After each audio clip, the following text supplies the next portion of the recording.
Ang programang ito ay rated SPG. Striktong patnubay at gabay ng magulang ang kailangan. Maaaring may masiselang tema, lengguwahe, karahasan, sexual, horror o droga na hindi angkop sa mga bata.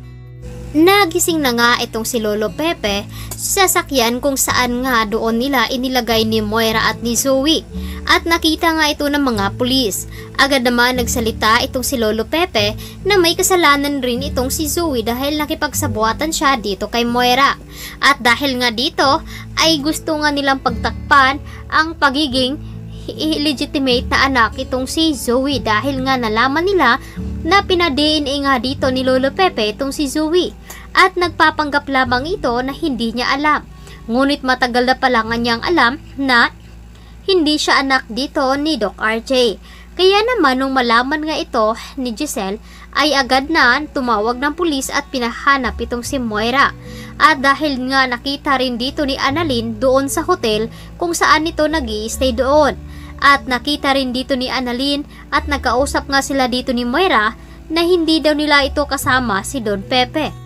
Kaya naman, nung tumawag itong si Annalyn dito kay Giselle, ay sinabi nga dito na nawawala daw itong si Lolo Pepe. At mahigit 2 oras na nga nilang hinahanap. Kaya kumilos na agad itong si Giselle at Obeng at agad ito tumawag ng mga pulis upang matingnan nila itong si Moira. Dahil lumabas nga ito doon sa hotel at agad naman pinuntahan dito ni Annalyn at ni Regan ang opisina doon upang makita nga nila sa CCTV footage. Ngunit na nandoon nga itong si Baladja ay agad niya itong sinira ang mga CCTV footage upang hindi nga makita itong si Moira at Zoe. Natataranta naman itong si Moira at Zoe sa kanilang ginawa at baka ay magising na lamang daw itong si Lolo Pepe. Ngunit biglaan silang hinarang ng isang pulis at agad kinuha ang ID at driving license dito ni Moira. Nabasa nga nito ang kanyang pangalan, kaya agad nitong tinanong kung anong laman ng kanyang sasakyan.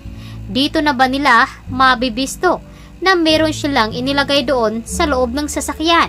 Samantalang, ito namang si Lynette ay ayaw nga daw sana niya na magluto doon kila Carlos dahil marami pa daw siyang tatapusing trabaho. Ngunit hindi naman pumayag itong si Carlos at sinabi pa rito na ayaw daw niya mapahiya sa kanyang mga kaibigan. At kasama rin dito si Dr. Enriquez. Kaya naman nagtaka itong si Dr. Enriquez at sinabi niya na ikwento na lamang daw dito ni Lynette kung ano ang kanilang pinagtatalunan dito ni Doc Carlos. Dahil dyan ay hiwala nga sa mood itong si Lynette na magluto, lalo pat hindi niya kasama itong si Annalyn.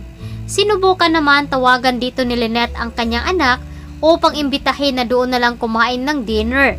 Ngunit tumanggi itong si Annalyn dahil nga may usapan sila ng kanyang Lolo Pepe na magkita nga daw sila sa araw na ito dahil papalipad na siya papuntang ibang bansa. Ngunit hindi na nga matuloy ang pag-alis dito ni Obeng dahil nga sa ginawa dito ni Moira.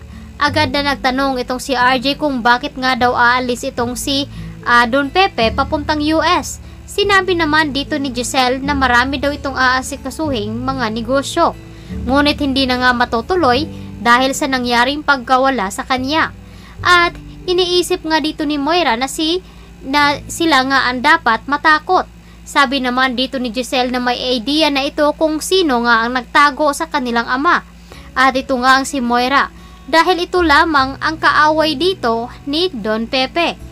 At ito namang driver ni Don Pepe ay lumabas nga at agad tinanong si Annalyn kung nakita ba dito ang kanyang amo. Ngunit nagpaalam naman daw ito sa kanya na kikitain niya itong si Moira.